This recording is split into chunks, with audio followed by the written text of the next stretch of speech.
in last phase of your NEET preparation, attempting tests as much as you can is the key. As I told, it saves you time. It gives you the idea what questions to attempt. Leaving the questions is also a key, because you don't have time to spend 5 minutes on a particular question. You lose the paper. So you have to leave questions. You don't have to get emotionally attached to particular questions that I will solve it. No problem, you'll come to that later, and that particular question won't define your selection. So you have to leave. Leaving is the key. So that idea you'll get after attempting tests. uh, do not do MCQs from coaching modules. If you have already solved it earlier and you know the solution of the question, of course. If an MCQ has been repeated over time and time, and for a particular module you have solved the MCQs, you have solved that about 5 to 6 times or 3 to 4 times, you don't need to attempt the questions. I'll just say, just memorize the solution if you can, or just look at the solutions and move on. If you have solved the solution somewhere, or you have the answer booklet, so you don't waste time. You can solve new questions in that time.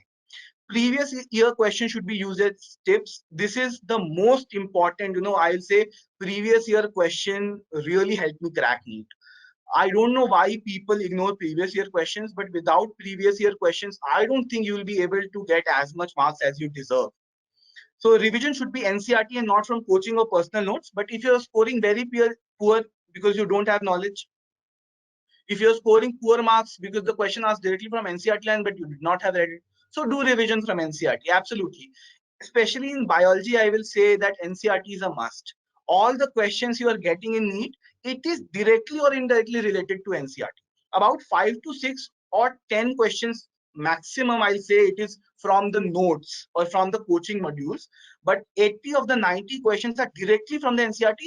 It doesn't, I don't mean that it's directly from the NCERT text. The question can be from the diagrams. The question in text form can be from the diagram. So diagrams are that important. In last 3 years, there has been no question asked directly from the diagram. But I went through all the diagrams because there were questions which were asked indirectly from the diagrams. So my timetable for NEET preparations, as you can go through the timetable, or you can take the screenshot as you wish.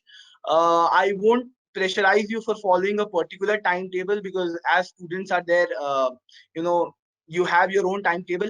But if you notice the pattern in this timetable, there is a discipline. There's a constant discipline that you have to. These 2 days you will study theory. These 5 days you will revise theory and you will attempt the questions. What time you have to wake up, what time you have to study. These should be very disciplined. That will help you in the long run. In college days, we wake up, we remain almost, we study only for 5 days, and then all 15 days we waste. But this won't help you in long preparation for the NEET UG.